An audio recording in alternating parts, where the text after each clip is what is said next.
They bring color and class to the catwalk, introducing new styles and trends. The rebellious Jean-Paul Gaultier, the flamboyant Betsy Johnson, extravagant Vivienne Westwood, the lavish and creative Christian Lacroix, and Victor and Rolf mixing over the top with high fashion.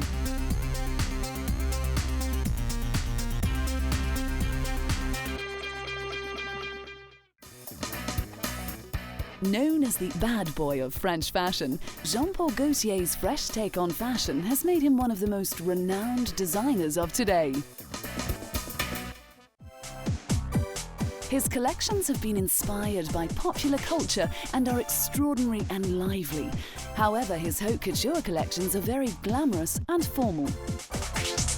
Surprisingly, Gaultier never received any formal training as a designer, but after sending sketches to famous high-fashion designers, Gaultier in 1970 was hired by Pierre Cardin, who was impressed with his work.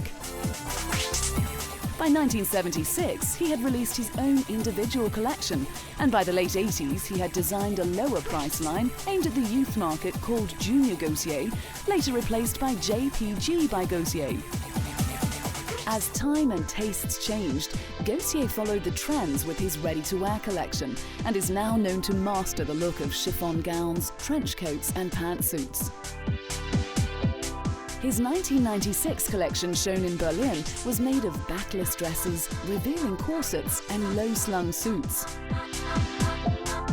He had created a selection of fashion wear especially geared for showing in the German capital, which he described as an inspiration to him because it was so young and creative. And these creations were about seduction. He topped off his 1998 spring-summer haute couture collections with a wry look at the historical revival sweeping the catwalk, with costumes inspired by the 18th century and Tuareg people's suits. Gaultier mixed Versailles with Sahara. A slim midnight trouser suit came with detachable bustles that served as a pocketbook, while a coat printed with sepia photographs of desert dwellers came over a floor-length tulle dancing skirt paired with a white blouse and tie.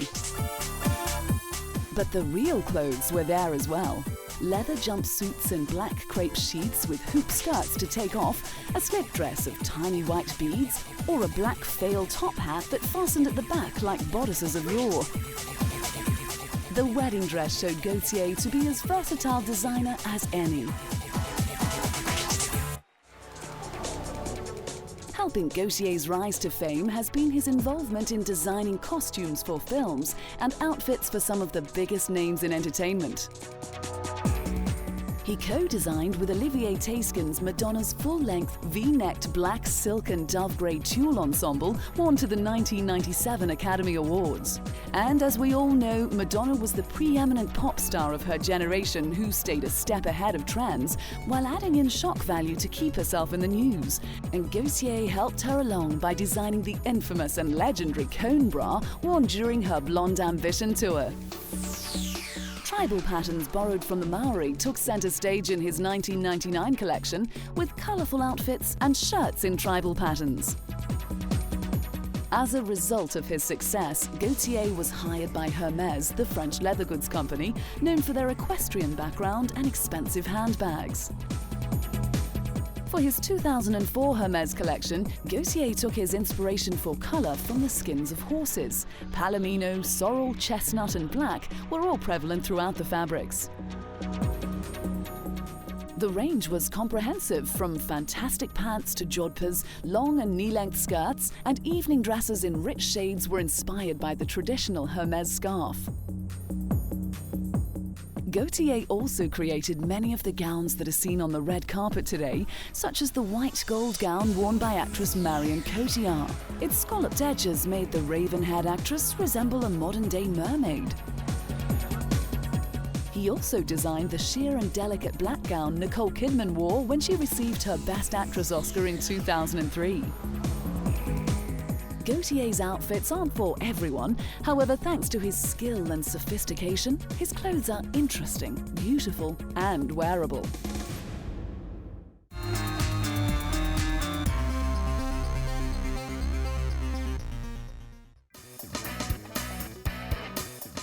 flamboyant American designer Betsey Johnson is just as, if not more, outrageous as some of her designs. Since the beginning of her career and up until now, she has been known for her feminine, eccentric, over-the-top and decorated designs.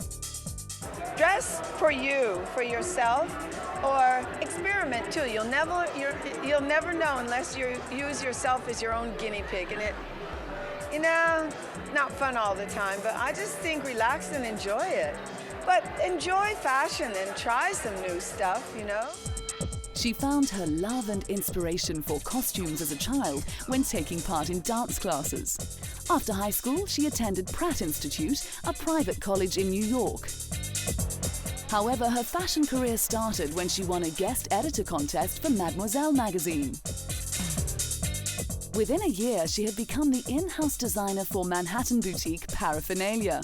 By 1969, she had her own boutique called Betsy Bunky Nini, and by the 70s had control of the label that was popular with rock and roll musicians Alley Cat. By 1978, though, Johnson had started her own label and opened her first store in Soho, London.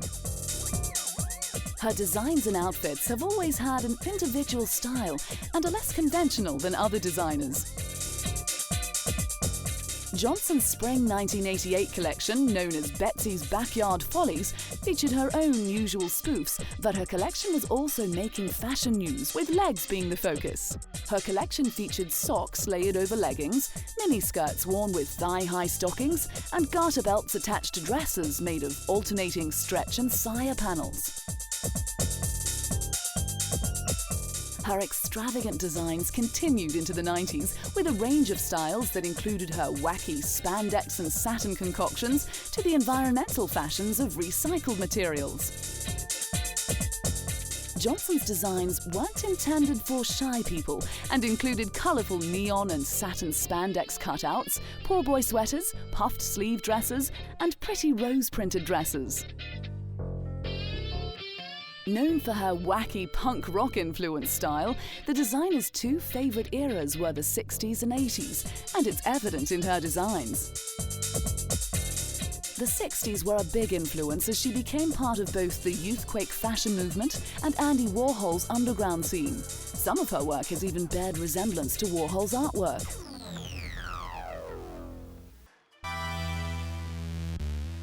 Johnson's catwalk displays are always entertaining and feature her signature cartwheel, sometimes followed by a dance.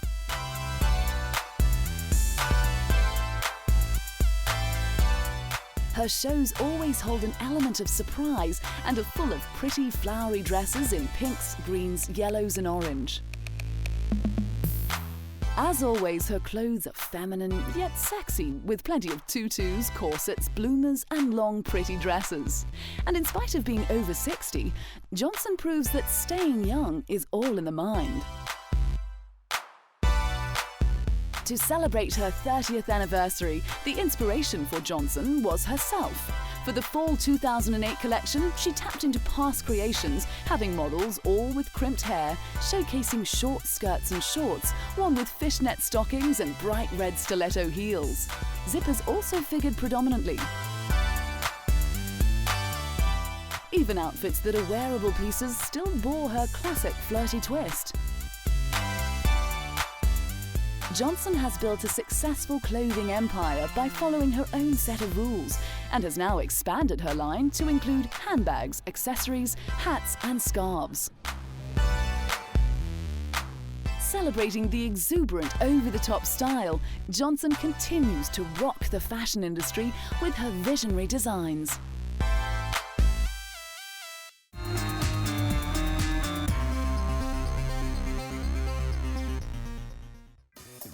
Starting out as the queen of punk with her former partner in the 1970s, Vivienne Westwood dressed the Sex Pistols and anyone else who felt rebellious.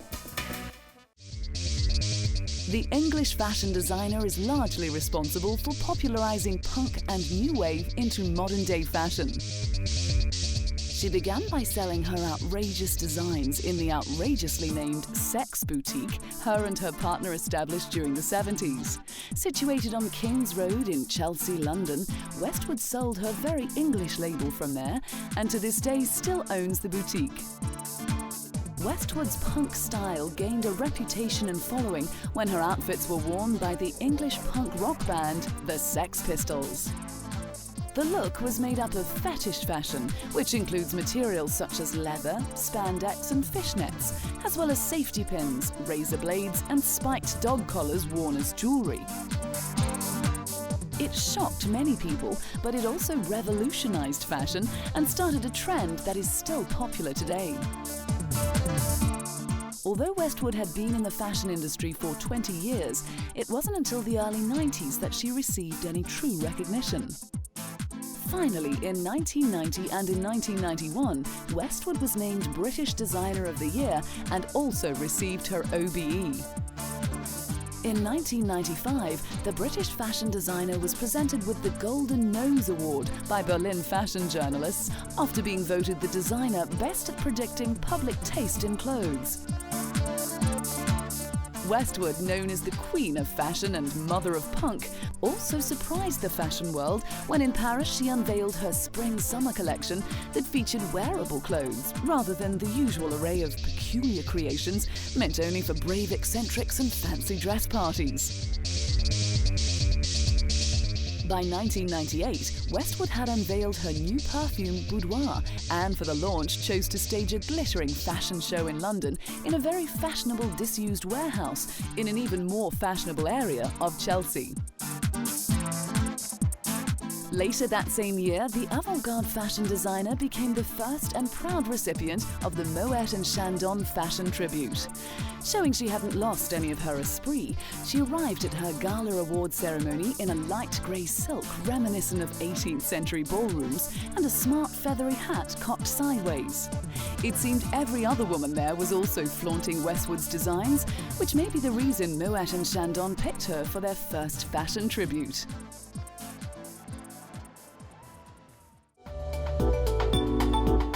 With only a few shops around the world, Westwood in 2001 celebrated the opening of her first boutique in Moscow with a showing of some of her work.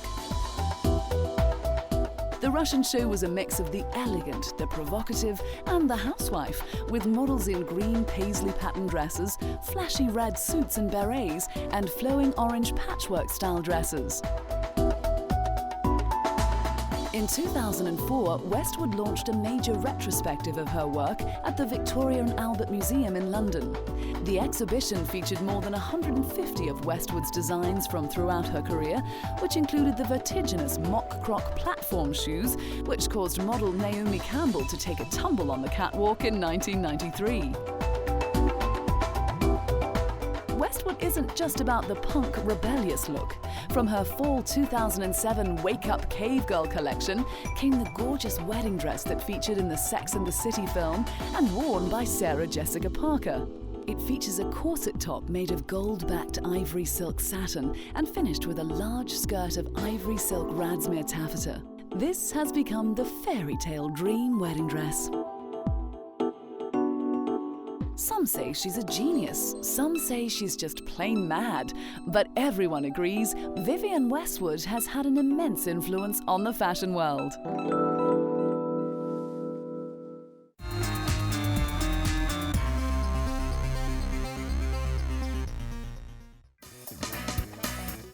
Making headlines with his luxurious and imaginative creations is influential high-end French fashion designer Christian Lacroix. Lacroix found his love for theatre and fashion at an early age. He started by sketching historical costumes and fashions and attended the University of Montpellier, followed by Sorbonne in Paris, where he studied dress in French 18th century painting. It was at this time that he also pursued a program in museum studies at the Louvre Museum. By 1978, he was working at French fashion firm Hermes, where he concentrated on colour schemes and implemented designs. Not long after, in 1981, Lacroix was working at the Paris fashion house of Jean Patou. It was here that he established himself and opened his couture and ready-to-wear design house in 1987. It was then that Lacroix began to gain recognition for his opulent fantasy creations, which included his short puffball skirt. Drawing inspiration from diverse cultures, he set about with his ready-to-wear clothing, which was followed by jewelry, handbags, shoes, glasses and scarves. His 1992 collection encouraged women to take on a new femininity and revealed an eclectic mix of design inspired by popular culture. Day-wear suits with culottes and hats and floral trouser suits with check jackets were all part of the new look.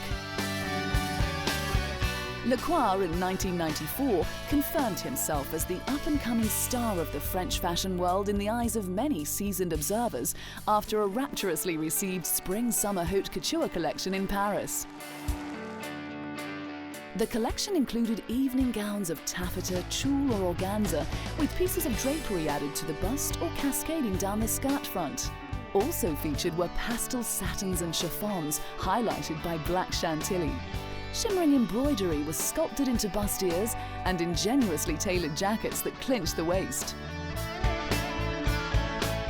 By 1999, he had wowed the fashion crowd and brightened up the haute couture season with a burst of bold colour and a flight of fantasy. Vermilion, shocking pink, canary yellow and chartreuse flashed from swelling petticoated skirts and stunning satin evening gowns, while 18th century style jackets with bowed sleeves were a tribute to an exuberant femininity that defied the dark minimalist streak. From 2002 to 2005, Lacroix served as creative director for Italian fashion house Emilio Pucci, but was sad that he could not stay with the label due to other commitments that would not allow him to be fully effective. The French fashion designer was then invited by the Museum of Decorative Arts to become the curator and historian. The result was an exhibition where Lacroix gave his own personal vision of the history of fashion. Showcasing pieces taken from the museum collections and pieces chosen from his own haute couture creations, all mixed and organized by themes, color or fashion themes, he mixed his own modern creations along with other designers' work from the past, matching a Lacroix bustier with a Schiaparelli skirt from the 1950s.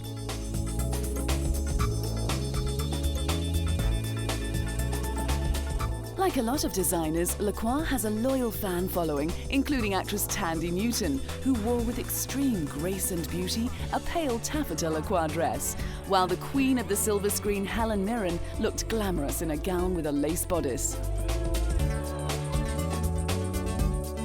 Lacroix's future in the fashion world is bright. Recent collections have shown colour and elegance, while also having the rock chic feel and styles reminiscent of the 1980s.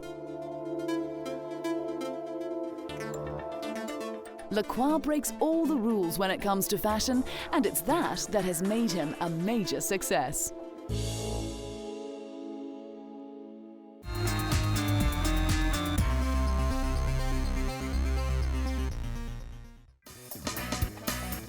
Through exhibitions, installations and haute couture shows, Victor and Rolf have received international acclaim as one of fashion's most innovative labels. Victor Horsting and Ralph Snoren, both born in the Netherlands, make up the design duo who met while studying at the Arnhem Academy of Art, majoring in fashion design. And today, they are considered one of the hottest design teams in haute couture. They are known for their extravagant and concept-based designs, where they blend together outrageous ideas with elegant high fashion. Their clothes often feature layering and distortion, as well as exaggerated and repeated classical design elements, such as upside-down and lopsided outfits. Victor and Rolf's fashion career started in 1993 when they won the Festival d'Hyères Prize.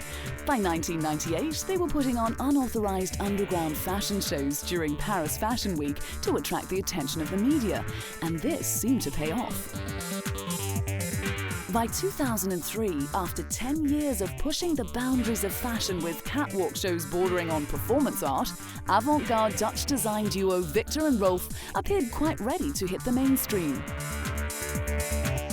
For their 2004 spring-summer collection, the twin-like designers kept the fashion pack on their toes with a retro take on the musical genre, inspired by classics like The Red Shoes and The Wizard of Oz.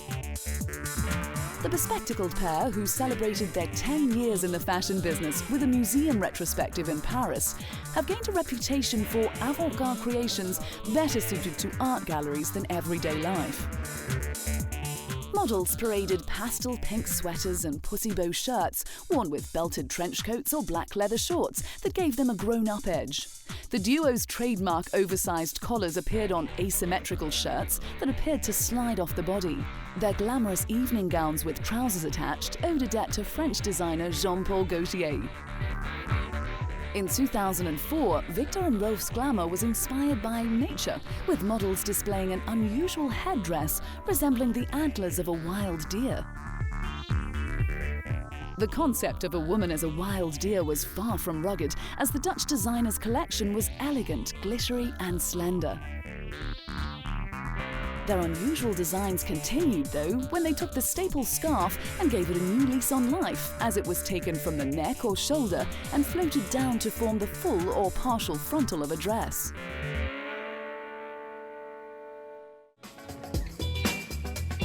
In 2006, Victor and Rolf were called upon by H&M for a high-fashion collaboration. The duo followed Karl Lagerfeld and Stella McCartney in designing a line for the Swedish-based retailer. Victor and Rolf became household names thanks to their hookup with Swedish clothing giant H&M, but they stuck to their roots as conceptual designers.